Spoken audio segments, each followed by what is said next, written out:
Hola mis hermanos, amigos, Dios les bendiga. Una cápsula bíblica más compartiendo con ustedes la palabra de Dios. Hoy en nuestra sesión 199 ya y seguimos avanzando a través de los salmos. Ahorita estamos también leyendo Crónicas, segundo libro de Crónicas y Romanos y así. Cada día estamos adentrándonos más en la palabra del Señor. Cada día estamos más conociéndole a través de su palabra, que es lo más maravilloso, y dejando que esta palabra cumpla su propósito y nos transforme completamente. Les animo para que sigan escuchando las cápsulas y también para que las sigan compartiendo a través de sus redes sociales. Salmo 82, 1 al 8. Dios preside la corte de los cielos, pronuncia juicio en medio de los seres celestiales. ¿Hasta cuándo dictarán decisiones injustas que favorecen a los malvados? Hagan justicia al pobre y al huérfano, defiendan los derechos de los oprimidos y de los desposeídos, rescaten al pobre y al indefenso, líbrenlos de las garras de los malvados. Pero esos opresores no saben nada, son tan ignorantes, andan errantes en la oscuridad mientras el mundo entero se estremece hasta los cimientos. Yo digo, ustedes son dioses, son todos hijos del Altísimo, pero morirán como simples mortales y caerán como cualquier otro gobernante. Levántate, oh Dios, y juzga a la tierra, porque todas las naciones te pertenecen. Segundo de Crónicas 26, 1 al 23. Todo el pueblo de Judá había coronado a Uzías, hijo de Amasías, quien tenía 16 años de edad, para que reinara en lugar de su padre. Después de la muerte de su padre, Uzías reconstruyó la ciudad de Elat y la restituyó a Judá. Uzías tenía 16 años cuando subió al trono y reinó en Jerusalén 52 años. Su madre se llamaba Jecolías y era de Jerusalén. El rey hizo lo que era agradable a los ojos del Señor, así como su padre Amasías. Uzías buscó a Dios en el tiempo de Zacarías, quien le enseñó a temer a Dios, y mientras el rey buscó la dirección del Señor, Dios le dio éxito. Uzías declaró la guerra a los filisteos y derribó las murallas de Gat, Jabnia y Asdod. Luego construyó nuevas ciudades en la región de Asdod y en otras partes de Filistea. Dios lo ayudó en las guerras contra los filisteos, en sus batallas contra los árabes de Gur y en sus guerras contra los meunitas. Los meunitas le pagaban un tributo anual y la fama del rey se extendió incluso hasta Egipto porque había llegado a ser muy poderoso. Uzías construyó torres fortificadas en Jerusalén, en la puerta de la esquina, en la puerta del valle y en el ángulo de la muralla. También construyó fuertes en el desierto y cavó muchas cisternas de agua, porque tenía grandes manadas de animales en las colinas de Judá y en las llanuras. También era un hombre que amaba la tierra, tenía muchos trabajadores que cuidaban de sus granjas y de sus viñedos, tanto en las laderas como en los valles fértiles. Uzías tenía un ejército de guerreros bien entrenados, listos para marchar a la batalla, unidad por unidad.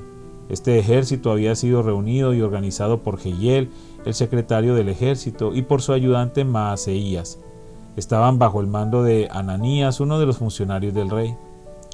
Estos regimientos de poderosos guerreros eran comandados por 2.600 jefes de clanes. El ejército estaba formado por 307.500 hombres, todos soldados electos, estaban preparados para ayudar al rey contra cualquier enemigo. Uzías proveyó a todo el ejército de escudos, lanzas, cascos, cotas de malla, arcos y piedras para hondas. También edificó estructuras sobre las murallas de Jerusalén, diseñadas por expertos para proteger a los que disparaban flechas y lanzaban grandes piedras desde las torres y las esquinas de la muralla. Su fama se extendió por todas partes porque el Señor le dio maravillosa ayuda y llegó a ser muy poderoso. Pero cuando llegó a ser poderoso, Uzías también se volvió orgulloso, lo cual resultó en su ruina. Pecó contra el Señor su Dios cuando entró al santuario del templo del Señor y personalmente quemó incienso sobre el altar del incienso. Azarías, el sumo sacerdote, fue tras él junto con 80 sacerdotes del Señor, todos ellos hombres valientes. Enfrentaron al rey Uzías y le dijeron: «No es a usted, Uzías, a quien corresponde quemar incienso al Señor. Eso es función exclusiva de los sacerdotes, los descendientes de Aarón, los cuales son apartados para este servicio. Salga del santuario porque ha pecado. El Señor Dios no le honrará por esto». Uzías, que tenía en sus manos un recipiente para quemar incienso, se puso furioso y mientras expresaba su rabia contra los sacerdotes ante el altar del incienso en el templo del Señor, de pronto le brotó lepra en la frente. Cuando Azarías, el sumo sacerdote, y los demás sacerdotes vieron la lepra, lo sacaron del templo a toda prisa. El propio rey estaba ansioso por salir porque el Señor lo había herido, de modo que el rey Usías tuvo lepra hasta el día de su muerte. Vivió aislado en una casa aparte porque fue excluido del templo del Señor. Su hijo Jotam quedó encargado del palacio real y él gobernaba a los habitantes del reino. Los demás acontecimientos del reinado de Usías, desde el principio hasta el fin, están registrados por el profeta Isaías, hijo de Amós. Cuando Usías murió, lo enterraron con sus antepasados. Su tumba estaba en un cementerio cercano que pertenecía a los reyes, porque el pueblo decía, tenía lepra. Su hijo Jotam lo sucedió en el trono.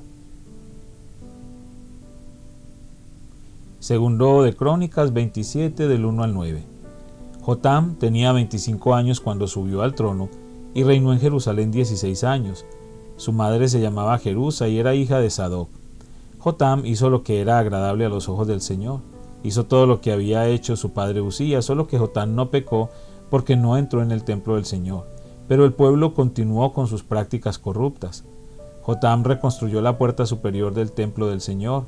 También hizo extensas reparaciones en la muralla en la colina de Ofel.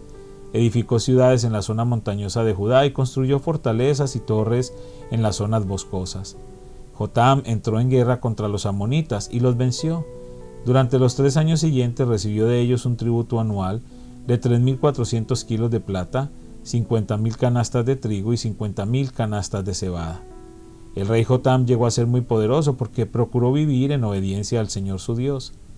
Los demás acontecimientos del reinado de Jotam, incluidas todas sus guerras y demás actividades, están registrados en el libro de los reyes de Israel y de Judá. Tenía 25 años cuando subió al trono y reinó en Jerusalén 16 años. Cuando Jotam murió, lo enterraron en la ciudad de David y su hijo Acaz lo sucedió en el trono. Segundo de Crónicas 28, 1 al 15. Acaz tenía 20 años cuando subió al trono y reinó en Jerusalén 16 años. Él no hizo lo que era agradable a los ojos del Señor, como si lo había hecho su antepasado David. En cambio, siguió el ejemplo de los reyes de Israel. Fundió imágenes de metal para rendir culto a Baal, ofreció sacrificios en el valle de Ben Hinnom y hasta sacrificó a sus hijos en el fuego. De esta manera siguió las prácticas detestables de las naciones paganas que el Señor había expulsado de la tierra al paso de los israelitas. Ofreció sacrificios y quemó incienso en los santuarios paganos, en las colinas y debajo de todo árbol frondoso. Por todo eso el Señor su Dios permitió al rey de Aram que derrotara a Acaz y que desterrara a Damasco a un gran número de habitantes de su pueblo. Los ejércitos del rey de Israel también derrotaron a Acaz y causaron muchas bajas en su ejército. En un solo día, Peca, hijo de Remalías y rey de Israel, mató a 120.000 soldados de Judá, todos ellos guerreros con experiencia, porque habían abandonado al Señor, Dios de sus antepasados. Luego Sicri, un guerrero de Efraín, mató a Maaseías, el hijo del rey, a Azricam, el comandante del palacio del rey, y a Elcana, el segundo en autoridad después del rey. Los ejércitos de Israel capturaron a mujeres y niños de Judá, un total de 200.000. También tomaron un enorme botín y se llevaron todo a Samaria.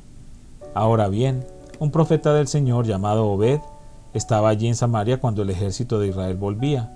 Salió a su encuentro y dijo: El Señor, Dios de sus antepasados, estaba enojado con Judá y por eso les permitió derrotarlos, pero ustedes se han excedido, los han matado sin compasión y todo el cielo está perturbado. Ahora planean hacer esclavos a esta gente de Judá y de Jerusalén. ¿Y qué de sus propios pecados contra el Señor su Dios? Escúchenme y devuelvan a los prisioneros que han tomado, porque son sus propios parientes. Tengan cuidado, porque ahora la ira feroz del Señor se ha vuelto contra ustedes. Entonces algunos líderes de Israel, Azarías, hijo de Johanán, Berequías, hijo de Mesilemot, Ezequías, hijo de Salum, y Amasa, hijo de Adlai, estuvieron de acuerdo con esto y se enfrentaron a los hombres que regresaban de la batalla. No deben traer aquí a los prisioneros, exclamaron.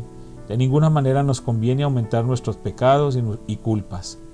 Nuestra culpa ya es muy grande y la ira feroz del Señor ya se ha vuelto contra Israel. Entonces los guerreros pusieron en libertad a los prisioneros y entregaron el botín en presencia de los líderes y de todo el pueblo. Luego los 4 hombres recién mencionados por nombre pasaron adelante y le repartieron ropa del botín a los prisioneros que estaban desnudos. Les proveyeron de ropa y sandalias, les dieron suficiente comida y bebida y les cubrieron las heridas con aceite de oliva. A los que estaban débiles los montaron en burros y llevaron a todos los prisioneros de regreso a su propia gente en Jericó, la ciudad de las palmeras. Después regresaron a Samaria. Romanos 13, 1 al 7. Toda persona debe someterse a las autoridades de gobierno, pues toda autoridad proviene de Dios, y los que ocupan puestos de autoridad están allí colocados por Dios. Por lo tanto, cualquiera que se rebele contra la autoridad, se rebela contra lo que Dios ha instituido y será castigado. Pues las autoridades no infunden temor a los que hacen lo que está bien, sino a los que hacen lo que está mal. ¿Quieres vivir sin temor a las autoridades? Haz lo correcto y ellas te honrarán. Las autoridades están al servicio de Dios para tu bien, pero si estás haciendo algo malo, por supuesto que deberías tener miedo, porque ellas tienen poder para castigarte. Están al servicio de Dios para cumplir el propósito específico de castigar a los que hacen lo malo. Por eso tienes que someterte a ellas, no solo para evitar el castigo, sino para mantener tu conciencia limpia. Por esas mismas razones también paguen sus impuestos, pues los funcionarios de gobierno necesitan cobrar su sueldo. Ellos sirven a Dios con lo que hacen. Ustedes den a cada uno lo que le deben dar. Paguen los impuestos y demás aranceles a quien corresponda y den respeto y honra a los que están en autoridad. Padre, te damos gracias por esta preciosa palabra una vez más. Gracias porque seguimos a través de ella conociéndote más profundamente, Señor, y que esta palabra pueda producir ese efecto en nuestro corazón y en nuestra vida diaria. Te pido por cada persona que sigue fielmente estas cápsulas, que los bendigas, que los guarde, los proteja, Señor, y que cumpla los deseos de su corazón conforme a tu santa y perfecta voluntad. Todo esto te lo pedimos en el nombre de tu Hijo amado Jesucristo. Amén.